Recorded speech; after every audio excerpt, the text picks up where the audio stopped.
Hi, guess what? It's time for another build. Now, so far you've seen me do some welding, some woodworking, and the first step of my garage makeover. But today I'm introducing one of my other interests, electronics. To start it off, we're building a dimmable LED panel slash softbox hybrid. So you can buy a dimmer circuit for like €5 on eBay, but I have the skills and all the components on hand, so I'm building the electronics from scratch. So let's get going!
So now it's time for the electronics. I won't go into too much detail about this because there are a lot of people out there that are a lot more qualified than me to explain what this all is. But I will give a quick overview of the circuit and explain its benefits and whatnot. Now at its heart we have the 555 timer right here. And that is kind of a multi-purpose IC, and before microcontrollers became all the rage, these were in almost every single part of consumer electronics. They can be hooked up in several different ways. Right here I have it hooked up in something called an astable multi-vibrator configuration. And that means that we don't have a stable output. The signal will, as long as the circuit is powered up, the signal will bounce or flip-flop between off and on state. So off, on, off, on, off, on. And that can be really useful for several different things. Maybe as a clock pulse for a small counter or something. But in this case, we're using it to create a PWM signal. And with this potentiometer right here, we can vary the amount of time it spends in the off state and the amount of time it spends in the on state. And in this configuration, it's really common to see it as a dimmer circuit for LEDs or as a small speed controller for DC motors. Now, we get the PWM signal at the discharge gate from the timer IC, and that's this yellow cable you see right here. And that in turn goes to the gate of this MOSFET, and the MOSFET actually acts as a power amplifier and turns on and off the LED strip in my case really quick. Or you could, like I said, hook up a DC motor as well. And the MOSFET is there to actually protect the IC, because the IC itself can't handle the current that the MOSFET can. So the IC can handle a couple of milliamps tops, but this MOSFET can handle up towards 20, maybe 22 amps in short bursts. And if I put some cooling on it, it can do it more or less continuously. So the power goes both directly to the output, positive side of the output, and the negative goes to the source input of the MOSFET, and the discharge pin from the 555 timer goes to the gate input of the MOSFET, and the gate input turns off and on the discharge output of the MOSFET. And that's what powers the negative side of the rail. Now, this circuit will of course not sit on proto board like this in the finished product. I will solder it up on perf board like this. It's called either perf board or vero board depending on where you look, and I don't know why. This is the 3-ped variety. I think those are really, really useful.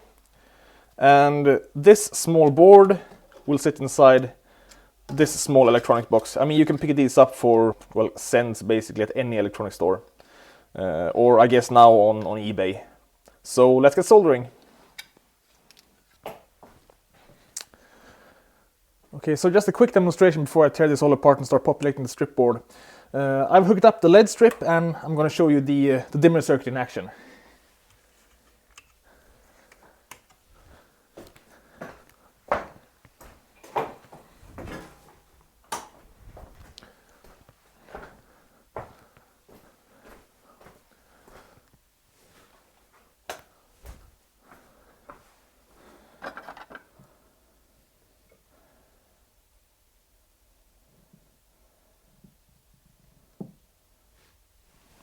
Nice, huh?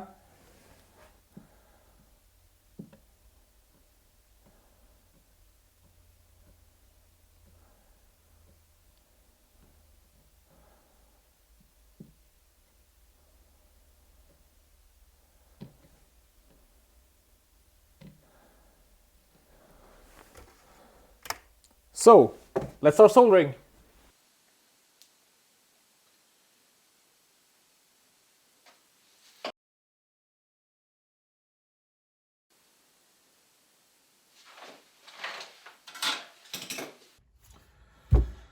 Well, I guess third time's a charm.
So we have a problem.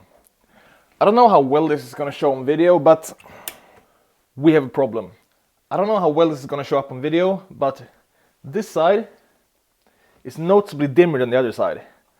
And that's because when I hooked up all of these in series, I forgot to take into account the internal resistance of the PCB traces. So I have too high a voltage drop from this end to this end. To fix this, I'm going to hook them all up in parallel instead. So I will have the positive rail going along here and the negative rail going along here. So let's get to it.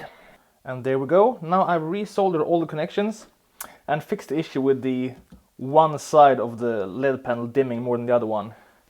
And this is what it looks like right now. Now, I'm not sure if this is going to show up in the video or not, but if there's any like flashing effects in the video,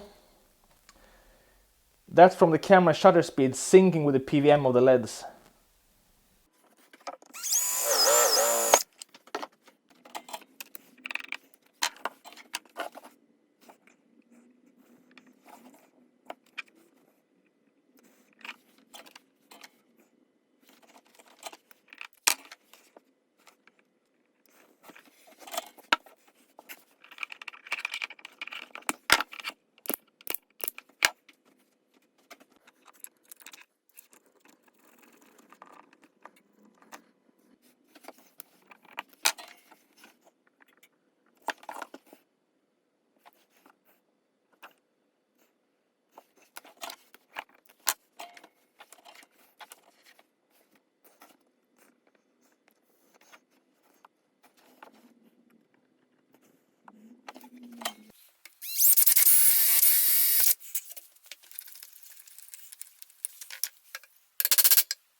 Now I've soldered the outgoing connections from the LED dimmer to the positive and negative rail of the LED panel and installed the small electronic box in the frame.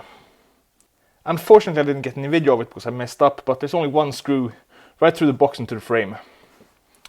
I also installed all the controls, both the potentiometer, the barrel jack and the switch as you saw previously. So now the only thing left to do before testing is installing the backside.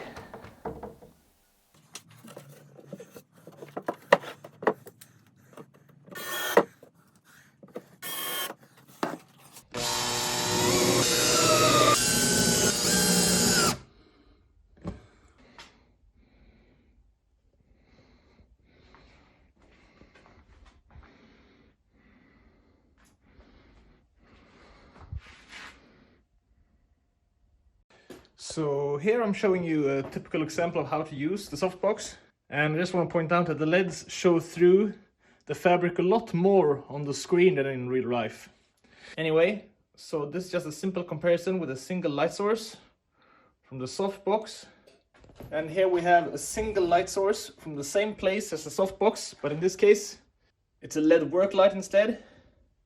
So probably about the same amount of light, maybe a bit more from the work light. But from the softbox, it's a lot more even. The shadows are a lot less pronounced. And the actual object you want to show are in focus. So here we're back to the softbox LED panel again. And as you can see, the difference is really quite noticeable. A lot less sharp shadows. A lot clearer picture of the object. And just better image quality overall. So that's it for this time. A quick, simple and above all useful build. Now if you liked it, please let me know. Give me a thumbs up, give me a comment, or send me an email. You can find my email address down in the description. So I guess, till next time. Or if I stand over here, there's space for these.